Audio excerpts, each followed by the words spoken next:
Hey there, Grumpy Old Fart here. Be sure to check me out over on Rumble. There you'll find all of my stuff from YouTube, plus my political and social commentary and weekly current events, which YouTube frowns on. Links to my Rumble channel as well as my other YouTube channels and links to let you order my books are in the description of this video.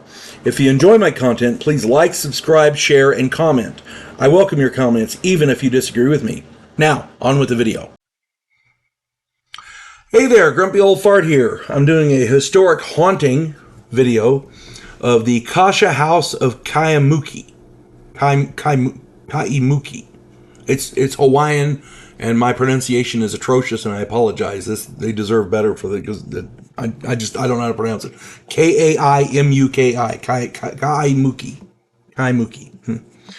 Anyway, when one thinks of the supernatural, it's a rare few who think of Hawaii. I was amazed to find the stories of the night marchers. Check out my video on that phenomenon.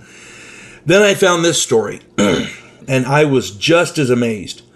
In reading this story, I found it very similar to other stories I've done where evil entities attack the living. For those of you who don't know what a Kasha is, I got the definition here. Hang on. Let me read this.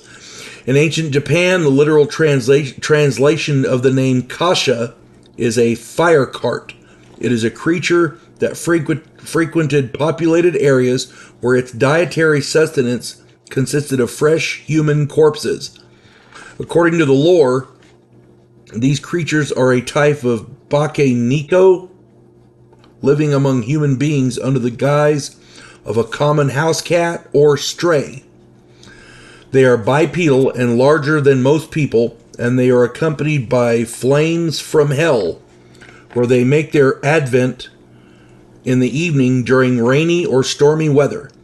It is only during funerals that their true forms are revealed, and as a result, they are known to snatch corpses and spirit them to hell for punishment. A Kasha will animate a corpse as a puppet or simply eat it as a meal.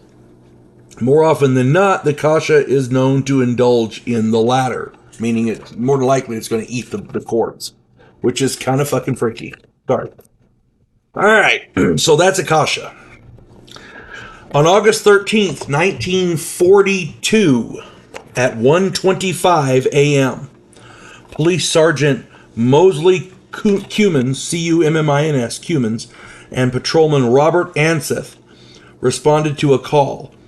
They found a 10-year-old boy and his two sisters, 18 and 20, on their living room sofa. They were screeching in fear.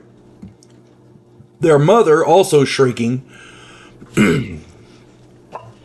was waving tea leaves and sprinkling salt to ward off ghosts.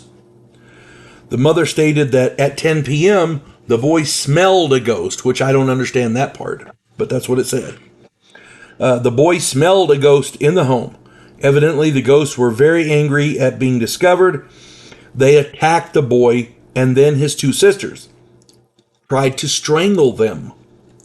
The mother blamed her husband, who had previously left her. So I don't know how that figured in, but it was there, so I figured I'd let you know. Apparently, the husband had something to do with it. I don't know. The two police battled the ghosts for over an hour before evacuating. They retreated and took the four civilians to a relative's house for safety at around 3 a.m. And this is in the police report. It's documented. The police battled ghosts. Now, we're going to skip ahead 30 years. On October 31st, Halloween of 1972, the police got a call from three teenage girls who were staying in that same house.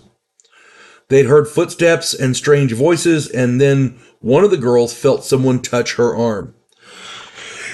The girls requested the police to follow them to another house.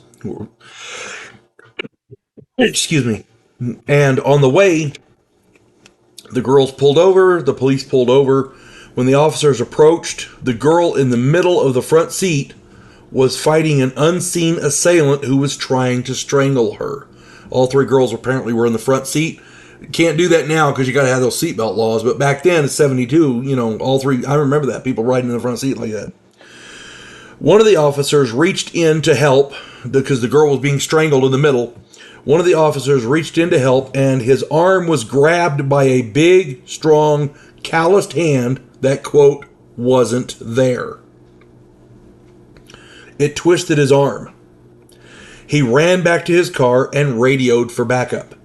The other officer put the girl in their car and told the other girls to follow them in their car. The squad car wouldn't start. So they put the girl back into their car, and then the squad car started up. Yeah. So they drove a short way. They were following the girls again. They drove a short way before the same girl fell out onto the road. The two officers ran to her. She was tearing at her throat as if someone was choking her. The two officers together could not pull her hands away. The sergeant, a Hawaiian officer, ran into a nearby cafe and returned with salt and a glass of water, which he sprayed on everyone. The situation immediately calmed down. The entity in these two stories is eerily reminiscent of the entities discussed in the San Pedro haunting, the Harrisville haunting, the Doris Bither haunting, and others. Be sure to check out my videos on those famous accounts. But here's my take on this. You have two sets of police officers. They were called to the same house 3 decades apart. Both sets of officers witnessed and actually fought attacking entities which they could not see, but were trying to strangle people. Police reports and newspaper articles exist which corroborate all of this. It verifies that the accounts are true.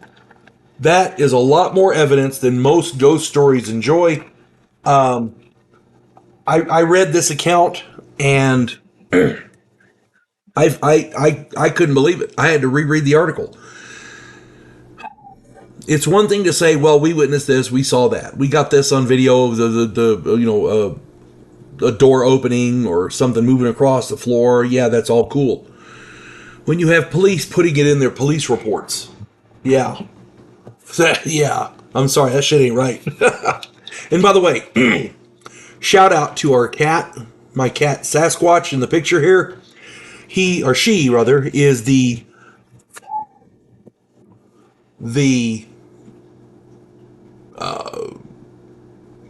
I guess the model for a character in my new book, The House off Farrago Road. Go check that out. It's available on Amazon. The author's name is H.L. Anderson. It's just a quirky story where the denizens of a house just aren't quite normal. At any rate, hope this finds everybody well. You folks have a good one. God bless one and all. There is a house in New Orleans where the monsters all hang out. When the police detective, who happens to be a skinwalker squirrel, uncovers a plot by a paranormal perpetrator, he has to enlist the aid of his fellow housemates. If you enjoy a modern, quirky take on historical mythology, check out my new original novel, The House off Farrago Road.